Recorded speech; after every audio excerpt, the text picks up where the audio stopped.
नमस्कार सर. नमस्कार. तुमचा थोडक्यात परिचय द्या. समाधान सोपन हाते, मोहेगाव तालुका, नांदगाव जिल्हा नाशिक. नांदगाव जिल्हा नाशिक. नाशिक. मोहेगाव आहे आपलं. हो, बरोबर. हो. तर आपली शेती पण आहे आणि सोबत आपण जनावर पण आहे आपले. तर एकंदरीत आपल्याकडे किती गाई आहे? तर आमच्याकडे पहिले 5-6 गाई होत्या, पण हे मिल चार्जर नव्हतं लावल्यामुळे आम्हाला 2 गाई विकावं लागले. बरं.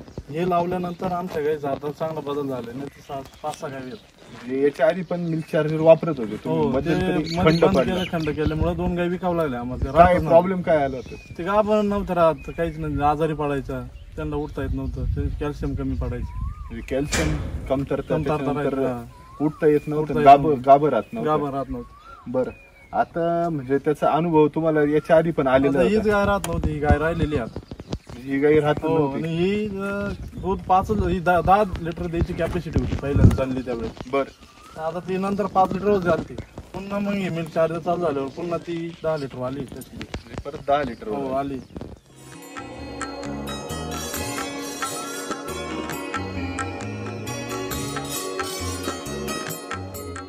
मेन म्हणजे गाभणं राहणे ही मोठी समस्या आहे. गाभण राहतच नाही. आणि त्याच्यामध्ये त्यामुळे तुम्ही 2 गाया विकून पण टाकल्या. बरोबर. आणि आता हिला आपण वापरतोय तर हिला गाभ पण राहिलेली आणि दूध पण वाढले. बरोबर. तर एकंदरीत म्हणजे आता दूध जे काही आहे, दुधामध्ये क्वालिटी मध्ये काय काय बदल दिसले? आमची 4-0ची फॅट लागते, पहिले 4-0ची. हो. बर. आम्हाला काय 29-30 रुपये रेट पडायचे, आता 34-35 पडतंय. आणि याच्या आधी किती फॅट लागायचे? 3-2-3 अशीच लागायची. 3-0 किंवा 2 आता 4-0 डेली लागते. बरं. आणि जे काही लोक मिनरल मिक्सचर वगैरे वापरताय किंवा आर्टिफिशियल जे काही न्यूट्रिशन वापरताय फॅट वाढवण्यासाठी, तर तुम्हाला काय वाटतं मिल्क चार्जर वापरल्यानंतर अशा काही गोष्टी वापरायची गरज पडते काय? नाही, काहीच नाही, दुसरं काहीच वापरायचं नाही. काय काय वापरतो तुम्ही खाद्यासाठी? खाद्य काय आमच्याकडे फक्त बेर आहे, कांडी, बस 2 खाद्य आहेत, त्याच्यात काढून त्यांना खायला घालतो. बरोबर.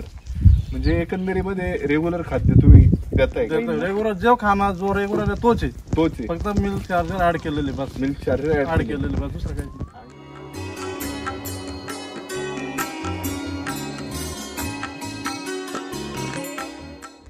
चमक वगैरे बघितली, ही क्वालिटी वाढली नाही, केस गळण्याचे बंद झाले आता. नाही तर पहिले केस गळत राहिले, केस जास्त गळायचे. आता चिकन पण आलेलं आहे, म्हणजे चमक वगैरे वाढली. त्या गायची बी तसंच झालं, केस गळायची, चमक बिमक आलेली एकदम आता. बर. म्हणजे जो काही शरीर जे आहे ते पण सुदृढ होत चालले. बरोबर. तर एकंदरीत आता आपण समजा बघितलं का ह्या गाईची समजा 12 ते 15 लिटरची कॅपॅसिटी असेल, तर मध्यंतरी समजा काही प्रॉब्लेम आला तर ते कमी होऊन जातं. 10 लिटर चालते ती. 10 लिटर रिवर्स आली होती, रिवर्स आली. आता परत स्टेबल गेली. आणि तिला मस्टडीचा प्रॉब्लेम 8 दिवसातून 3 ते 4 वेळेस यायचा. बापरे. आता मस्टडी येत नाही आता. म्हणजे 8 दिवसातून 3-4 वेळेस येऊन जायचं. कास सुजणे हा प्रॉब्लेम सारखा चालायचा. बापरे. पण तुमचं जे काही मेडिसिन असतं किंवा डॉक्टर याच्यावर जास्त खर्च होतो? मिल्क चार्जर लावल्यापासून डॉक्टर आजपर्यंत आमच्या इथं आले. आम्हाला ते अँटीबायोटिकच 1700 रुपयाला जायचं. किती रुपयाला? मारून सुद्धा नाही झालेलं. 1700 रुपयाला अँटीबायोटिक एकच इंजेक्शन. किती दिवसाला? ते आम्ही 1-2 दिवस मारलं, त्याच्यावरती बी कव्हर नाही झाली ती. डॉक्टरकडून बी डॉक्टरने आम्हाला सांगितलं की विकून टाका नंतर. बरं. पण मिल्क चार्जर लावलं पण आजपर्यंत असं दूध खराब आलंच नाही तिचं, अजून आतापर्यंत आलंच नाही.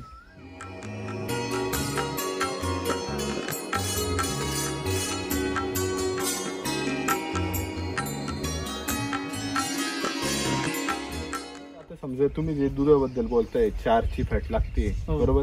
रोग पण कमी होत चालले. रोग म्हणजे ताप हा कुठल्याच प्रकारे आला नाही आजपर्यंत. नाही तर आमच्या दरवेळेस ताप यायचा जनावरांना. बरोबर. आता हा आपला नांदगाव पट्टा येतो, बरोबर. नाशिक मधलं समजा टेम्परेचर समजा जे काही राहतं तुमच्या भागामध्ये जास्त राहतं, बरोबर. तर आज समजा बहुतेक करून गाईचं समजा वातावरण कमी झालं किंवा जास्त झालं, म्हणजे टेम्परेचर कमी झालं किंवा जास्त झालं, तर गाईला की सिरियस येते, म्हणजे दूध कमी होणे, ताप येणे, ह्या समस्या जास्त होतात. तर तुम्हाला काही वाटतं काही ह्या मिल्क चार्जर वापरल्यापासून आपल्याला हे प्रमाण कमी? आम्हाला इंजेक्शनच नाही आजपर्यंत मग गाईला आणलेलं. इंजेक्शनच डॉक्टर बोलवले नाही तरी डॉक्टर. या वातावरणात सुद्धा आमच्या गायला ताप येतो. ह्या वातावरणात? या वातावरणात म्हणजे थोडस पाऊस पडल्यानंतर ऊन पडलं, ह्युमिड कंडिशन झाली तरी लगेच ताप यायचं.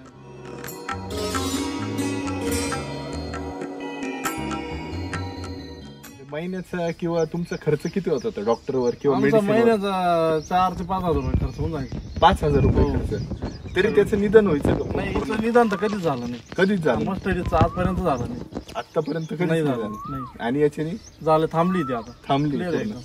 बाकी जे तुम्ही दुधाचा अनुभव सांगितला सर, आता 4 ची फॅट हो, लागते, हो. काय रेट भेटतोय साधारणतः? आम्हाला 34-35 रुपये रेट भेटतो जो आमच्या इथं चालू आहे एरियामध्ये तो बरं. भेटतोय आम्हाला. आणि याच्या आधी किती भेटायचं रेट? आम्हाला 29-30 म्हणजे 32 वर कधी गेलाच नाही. 7 ते 8 रुपये वाढले, वाढले आमचे. बरोबर. हो. तर म्हणजे तो एक फायदा आपल्याला प्रति झालाय, दिवसाला हो. भेटतोय, झालाय. बरोबर. त्याच्यानंतर आपला डॉक्टर थांबलेला आहे, डॉक्टरच थांबलेला आमचं त्याच्यात पैसे वसूल झाले. पैसे वसूल हो, झाले. तिथंच झाले. आणि टेन्शन मुक्त आपल्याला असं वाटतं हो. का आता आपण जनावर पाळतोय बुवा. हो. तर एकंदरीत आता आपल्याकडे जे काही अजून एक सरळ बोलता बोलता अनुभव सांगितलं की तुमची एक जी काही गाय आहे ती पडली होती, हो ती काय ती बरोबर. ती गाय आहे, तर तिचा खुबा थोडा हे झाला fracture होता, झाला. फ्रॅक्चर झाला होता. तिचं- तर काय म्हणजे त्याच्यामध्ये काय एकंदरीत म्हणजे तिला उठता येत नव्हतं का, काय अनुभव काय होता? तिचे म्हणजे जे वासरू आहे ना बाहेर आल्यावर ना तिला उठताच ना ती अशक्तपणा आलता, पूर्ण पडून गेली ती. बरं. 12 घंटे एका जागेवर पडेल होती. बरं. पण नंतर आम्ही हे चालू केलं ना हा. तिला तशी एनर्जी येण्यात पण दुधाला आजपर्यंत कमी नाही झाली एवढी आजारी असून. आतापर्यंत कधीच दुधाला दूध कधी तिनं 2 आणि 3 लिटर दिलं नाही. हा. दूध तिचं जे कंटिन्यू आहे तिथं वाढत चाललंय परत आता 9 लिटर वर. 9 लिटर. पहिलं 2.5 वर्षाची कारोड गाभण होती. बर, म्हणजे आता तिच्यामध्ये पण प्रोग्रेस दिसायला हो, लागलेली आहे त्याच्यामध्ये. आता तब्येत बी झाली नाही तर फार अशी म्हणजे अशक्त झाली. हो, अशक्त जाम झाली. झाली. जाम झाली. चालता येत नव्हतं तर तिला. आता मेन म्हणजे आज जे काही रोगराईंचा अटॅक होतो, बरोबर. हो. थोडं संसर्गजन्य रोग जरी हो. आपण पकडले, मास्टायटिस झालाय, भरपूर हो. जनावर रिलेटेड भरपूर रोग आहे, बरोबर.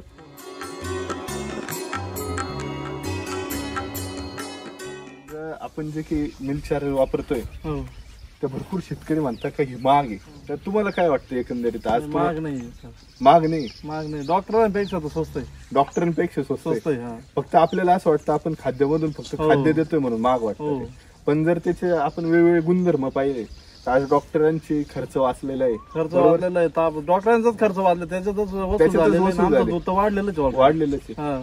बाकी तुम्ही घरी दूध पिता का? हो मग दूध पितो ना घरी. आता तुमची आई पण आहे. आता तुम्ही पण घरी पण दूध म्हणजे प्यायला वगैरे किंवा चहाला वगैरे घरी वापरत असाल, तर काय अनुभव वाटतो? याच्या आधी पण घरी जनावर होते, दूध भेटत होतं, थोडं घट्ट दूध येतं ना आता. घट्ट दूध येतं, साय वगैरे कशी येते? पिवळी येते अशी. पिवळसर हा, येते, तेलकटपणा येतो वरती. तेलकटपणा येतो.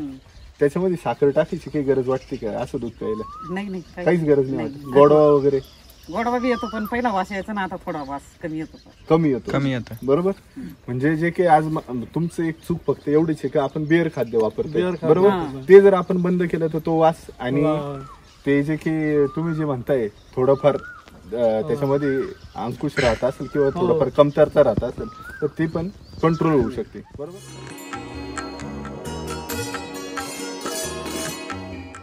आता माझ्या मते तुम्ही दोघं पण व्यवसाय तुमच्या त्याच्यामुळे बाहेर राहत असेल, आईच सगळे हे गुरढोरांचे दोघंच handle. तुम्ही दोघंच हँडल करताय.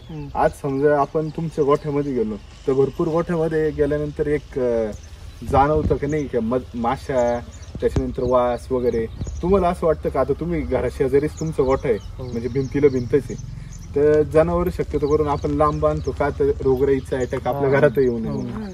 तर आज तुमचं गोठा जेव्हापासून हे वापरायला लागले तर शेण वगैरे त्याच्यानंतर माशा ज्या आहे याच्यामध्ये बदल दिसले का बाबा काही? खूप मोठा बदल. काय वाटतं? शेण बिन तर असं पातळ नाही येत कधी. शेण आहे ना, शेण खराब नसल्यामुळे ना ते बाकीचं कसं मिल्क चार्जर तोपर्यंत वास येणे, मासे जास्त होणे, बरोबर. तो प्रकार जास्त होता. त्याचा वास नसा येत नाही हा. ना, त्यामुळे माशा कमी. माशा आणि कमी. एवढं जवळ असताना डासायचं प्रमाण नाही आमच्याकडे. डासाचं प्रमाण नाही. हा. नाही तर याच्या आधी म्हणजे वास वगैरे वास हा, यायचा मग. म्हणजे आम्हाला रोज शेड धुवा लागायचं. दररोज शेड हा, आता आम्ही 8 दिवस होते तेव्हा शेड धुतो एक टायमाला. बर, म्हणजे हा मोठा बदल हो, शेण पांगत नाही असं जागेवरतीच जागेवरच राहतं. आता आपण भरपूर म्हणजे आता तुमच्याकडे मका वगैरे किंवा कोरडं खाद्य तुम्ही भरपूर टाकत असेल गाईला, तर भरपूर वेळेस तुम्हाला असं जाणवत असेल शेणामधून काय आपण समजा बिट्ट्या टाकल्या तर बिट्ट्याचे काही औषध शेणावाटी बाहेर येणे, तिच्यात आणि कुट्टी बाहेर सगळं द्यायची तिचं खाद्य. म्हणजे कुट्टी सगट बाहेर बाहेर यायची. येतात. म्हणजे पचन संस्था प्रॉपर नव्हती प्रॉपर गाईची. नव्हती ती. तर आता काय वाटतं? आता एकदम कम्प्लीट येते. एकदम चिकन येतं. चिकन येत असं शेण. चिकन शेण हो. येतं एकदम.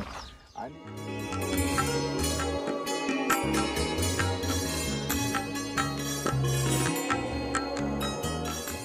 आमचे तर आता 3च आहे गाई झालेलं, तरी आमचं 40 लिटर दूध जात आहे. 40 लिटर? हो 40 लिटर हे काय लाईन. आता ही गाय मला 7 आता महिन्याची 7 गाय महिन्याची गाभण आहे. आम्ही हाताने कमी करू राहिलो दुधाला. बरं बरं, कमी व्हाय ना ती कमी होईल ना ते. म्हणजे माझ्या मते लोकांची 8-9 जनावर असून सुद्धा माझ्या मते 20, 25, 50 लिटर पर्यंत. आमच्या शेजारीच 5 जनावर आहे. 47 लिटर 5 जनावर 5 जणांवर मध्ये 3 मध्ये 40 आहे, तिकडे 5 जणांवर 47. म्हणजे तुम्हाला 50 असं हे बदल तुम्हाला दिसत आहे बघ. तर एकंदरीत काय वाटतं का आज समजा आपण जरी समजा त्याचं एक खाद्य म्हणून सोडून दिलं, आज आपण पूर्ण जर त्याचा गुणधर्मांचा विचार केला का ते डॉक्टर म्हणजे आपला खर्च वाचलेला आहे, त्याच्यानंतर तुमचं जे म्हणजे दूध आहे त्याचा फॅट वाढलेला आहे बरोबर, त्याच्यानंतर गाईचं जे काही शरीर आहे ते पण चांगलं झालेलं आहे, ते एकंदरीत तुम्हाला काय वाटतं का हे जर कंटिन्यू वापरलं तर नक्कीच जे काही आपल्याला जे वेळोवेळी समजा जे काही गायींसाठी मेडिकल किंवा डॉक्टर बोलावं लागतं किंवा चिंता ठेवावं लागते काय डोक्यामध्ये का बाबा आता हा रोग आला काय करायचं, तर ही चिंता दूर होईल का? हो 101% चिंता दूर होईल. चिंता दूर डॉक्टर कधी बोलवून फक्त गाई जसं जे जन्ममुळे बोलावलं. गाय भरणे याच्यासाठी डॉक्टरची गरज आहे. डॉक्टर बोलायचे. याच्यासाठी डॉक्टर नाही तर बाकी ताप हे कुठलाही प्रकार नाही. साध्या आजारांसाठी तर काही काहीच गरज गरज म्हणजे नाही, आता येतच आम्ही नाही. ना मिल्क चार्जर जोपर्यंत नव्हतो ना तोपर्यंत या टेम्परेचर मध्ये आम्ही गाय बाहेर काढत नव्हतो. बापरे. 6 वाजता.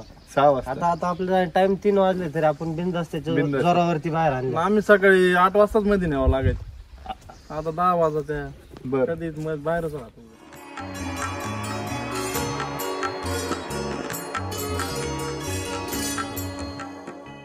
एकंदरीत याच्या आधी पण तुम्ही डेअरीमध्ये दूध नेत असाल बरोबर, 3-0 जेव्हा फॅट होती, आता डेअरीवाल्याचं काय म्हणजे एक काय अनुभव काय वाटतं तुमचं दूध घेताना? तो काय विचारतो काय करू राहिले तुम्ही, ते आम्हाला दुधावाले बाकी राहते म्हणते तुमचं दूध वाढू कसं काय राहिलं? तुम्ही काही टाकत नाही टाकतं का काय बा त्याच्यात? तो विचारतोय पण मग आपलं दूध जे रेग्युलर तेच जाते. बरं बरं, म्हणजे एकंदरीत आपल्याला म्हणजे सर्व दृष्टीने अनुभव भेटलेले बरोबर. तर माझ्या मते डॉक्टरांनीच तुम्हाला थोडं ह्याबद्दल थोडं गाईड केलं आणि माहिती वगैरे दिली. तर डॉक्टर काय वाटतं एकंदरीत जे काही आपण आता भरपूर तुमचा हा जो काही भाग आहे मनमाड झाला, नांदगाव तालुका झाला, इथं भरपूर लोक जनावर म्हणजे दूध व्यवसाय करताय, तर एकंदरीत तुम्ही ह्या डॉक्टर ह्या पेशाने म्हणजे तुम्हाला माहिती आहे आज माणसांमध्ये पण रोगराई खूप वाढत आहे, तर ॲज अ डॉक्टर म्हणून तुम्ही काय सांगाल का आज दूध पण लहान बाळाला आपण म्हणजे समजा एखादं 2 किंवा 1 वर्षाचं बाळ आहे त्याला बाहेरचं दूध नाही सांगत डॉक्टर, तर तुम्ही बाहेरचं दूध देऊ नका, कारण त्याच्यामध्ये पण अँटीबायोटिकचे इंजेक्शन आणि त्याच्यामधले काही अवशेष वगैरे दुधामध्ये येत राहतात.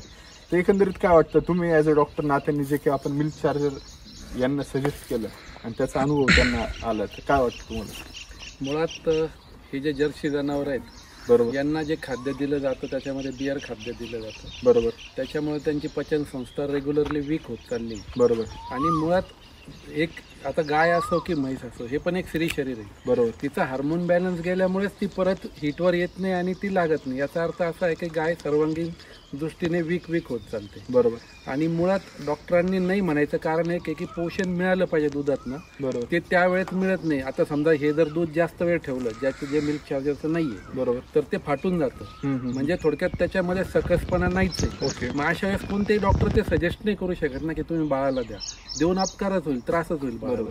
हा एक भाग झाला. आणि दुसरी गोष्ट अशी आहे की मिल्क चार्जरचा जेव्हा जनावरावरती इफेक्ट येतो तेव्हा मुळात तर त्याची सर्वांगीण तब्येत सुधारते. हा नंतरचा विषय की त्याचं दूध वाढतंय, त्याची फॅट वाढते, त्याचं SNF वाढतंय, परंतु जनावराची तब्येत चांगली झाली, ते जर कधी शेण घट्ट टाकायला लागलं, त्याचा जर कोठा सुधारला, तर या सगळ्या कारणांमुळे ते थोडक्यात त्याची तब्येत व्यवस्थित असल्यावर त्याचं दूध सुद्धा निर्मळ राहील.